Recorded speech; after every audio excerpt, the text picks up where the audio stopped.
Hi folks, welcome to the Prepared Homestead. This is Travis. Thank you all for stopping by to watch. So, the president of China spoke at the World Economic Forum, the opening speech at Davos, talking about a global governance and a global economy and how that's where we need to move to it.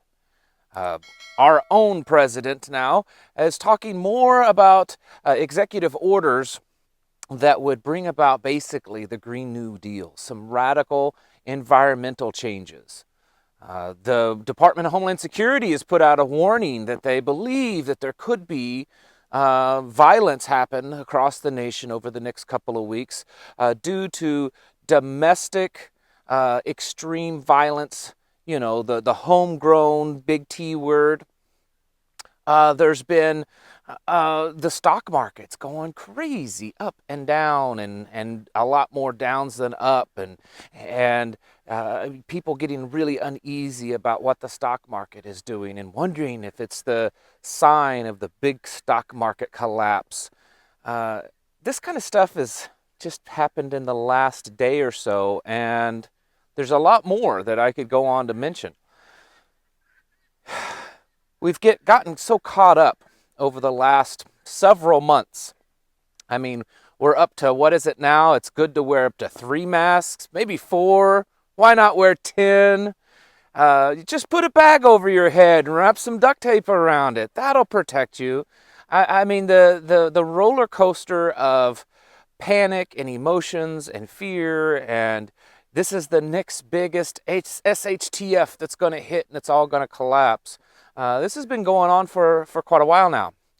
And whether or not all these things that we worry about and all these little conspiracies that have continually popped up that, you know, this is going to lead to this, or this person's making a comeback, or all these people are going to get rounded up and thrown in jail, and maybe some of it's true, maybe none of it's true. All the things that we're constantly worried about, or at least some people are worried about, maybe they're going to happen, maybe they won't happen. But I think personally that the reason why, or at least one big reason why all this stuff is happening, it's to bring us into a new era. We've talked about it on here many times, and I'm sure most of you know what the Great Reset is. And some of you may talk about Agenda 21 or Agenda 2030 or some, New World Order or whatever you want to call it. My personal opinion is all of those are pretty much the same, bag of doo-doo wrapped up with a different bow.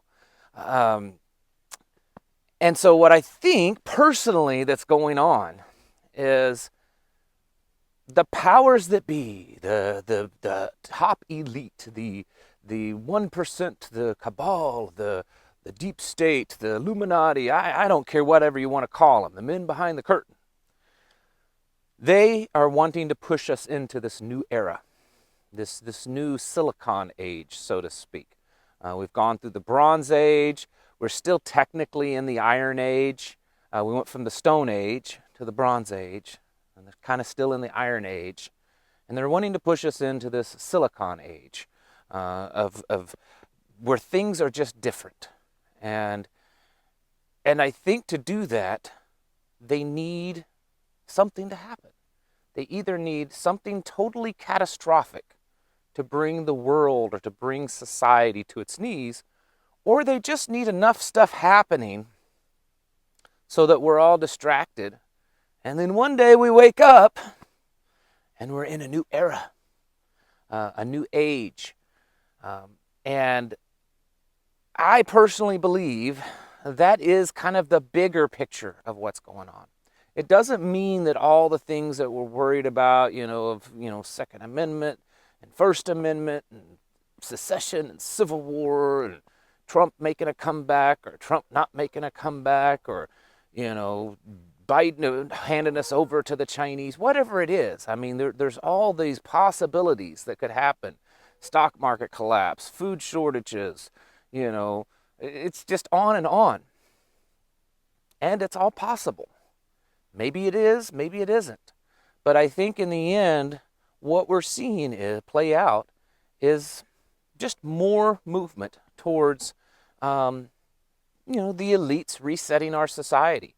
I'm kind of one of those believers that, and I don't know if believer is the right way, but because I don't know that I would say this 100%, but I have a speculation that humanity has probably gone through some ups and downs, cycles in its growth in civilization. Its growth that we kind of peak for a while and then we kind of dip down. We had the Dark Ages and then we kind of peak again, and I think that we've peaked and we're starting to kind of go downhill, and that's why they're wanting this new age to come about, this new era, a great reset, and that is their words.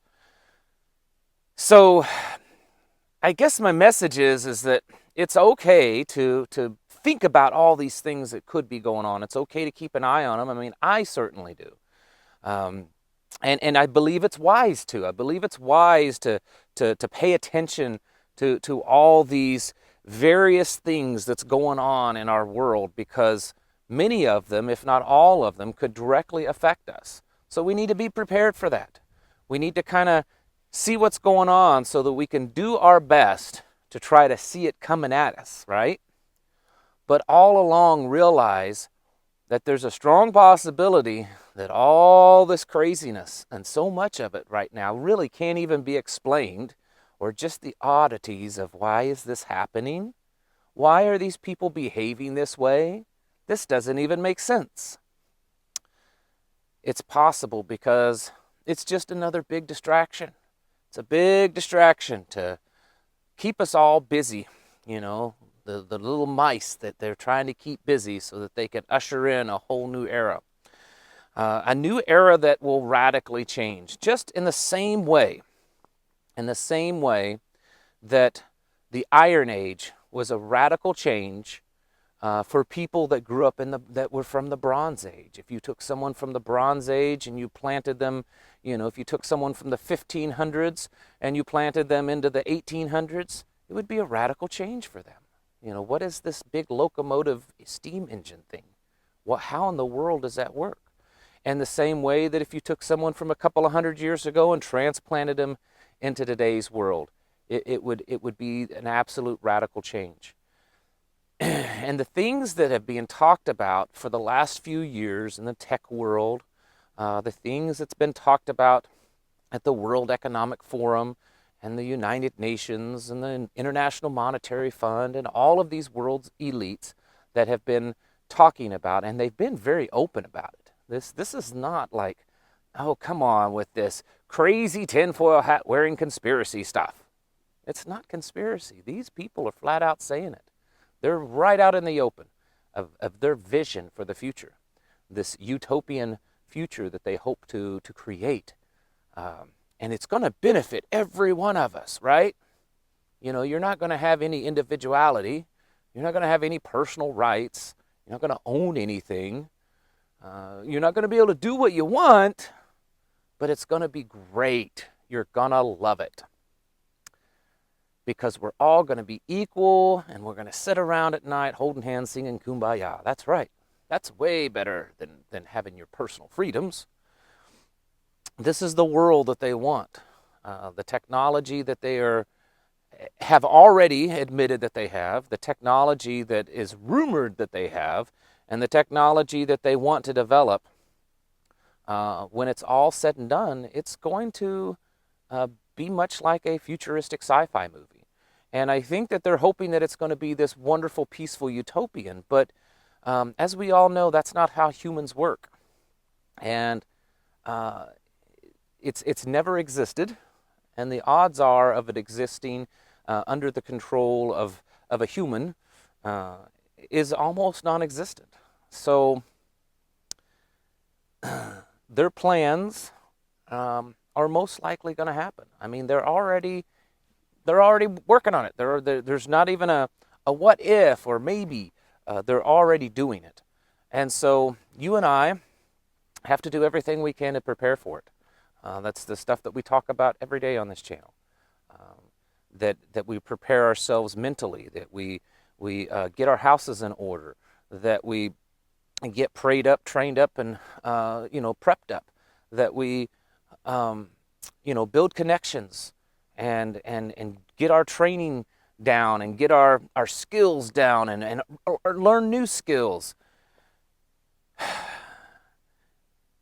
And just develop the mindset to be able to handle this change that we're getting ready to go through.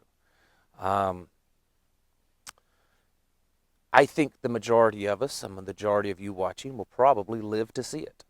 So, and there could be some really good things from it. I mean, it may not all be bad, but I do believe that it's going to happen, and that it is happening, and that we must get ourselves ready for it. One of the things that I talk about from time to time on here to help yourself get ready for it, and that's ham radio. A lot of you are ham users. I've been an operator for about 15 years. Some of you have no clue what it is, how to use it, how to work it. And that's the hard part, because it's not just a simple thing of turning it on and clicking a button. They're not user-friendly always. So another YouTuber and another prepper, he's kind of designed a program to help with that. Now, I'm not getting paid for this at all. Don't make any money out of it, but he's started a website called PAM-Radio. That's Prepper Amateur Radio Radio, Prepper Amateur, yeah, -radio.com. There'll be a link in the description below. Just ignore what I'm saying right now. Anyways, basically he's taken all the technical jargon and stuff that they try to teach you about ham radio, and he's cut out all the stuff that you don't really have to know and put together a preparedness package of as a prepper, what do you need to know? Someone that is wanting to use it for preparedness purposes, what do you need to know about ham radio? And he's put together a pretty good package. I've looked at it, and like I said, I'm not making any money off of it. This is just a one prepper brother to another prepper brother putting the word out there. I think it's a pretty good deal on what it is, but there's a link in the description. If you go there and see if it's something that you can use and to learn. Like, I've been a ham radio user for 15 years, and it looked very good to me. I mean, I could probably even learn a little bit from it. This is the kind of stuff that we've got to do to start getting ourselves ready. My worry is that too many people that consider themselves preparedness minded have been, while you may be prepping, have been living in this, well, it could happen, well, SHTF could happen, well, it could happen, and we've had some false alarms along the way, but it could happen. And then now that it's happening, because it's not some big grand wake up one morning and the apocalypse has happened, I'm afraid that too many even seasoned preparedness minded people are going to sit around and say, well, it's not happening yet. If it gets a little bit worse, I'm gonna kick it into gear. I'm gonna activate the plan if it starts getting worse. Well, I don't know how much worse you need it to get, folks. We are in an SHTF. It may be a slow burn, maybe a slow cooking us on the skillet, but it is an SHTF, and it's time to start living and thinking like that, and your daily activities and the things that you do. Be aware of the world that we live in and the real crisis that we live in, because not just the political climate here in the United States, but the things that are happening on a global scale that are radically changing our world. It is truly, I believe, an SHTF. I cannot think of a time in modern history, and maybe even all of history, that there has been more of a global shift. And this is the time for us to take it serious. So don't find yourself asleep on this one, guys and gals, because I know some of you are very knowledgeable and very well prepared. I just don't want you to be asleep on it. All right. Well, I'm going to get in out of the snow. We got about 3.5, 4 inches overnight this morning, and I've been out in it a while, and I'm getting wet and cold, so I'm going to go warm up. Thank you all for watching, and I'll catch you in the next video.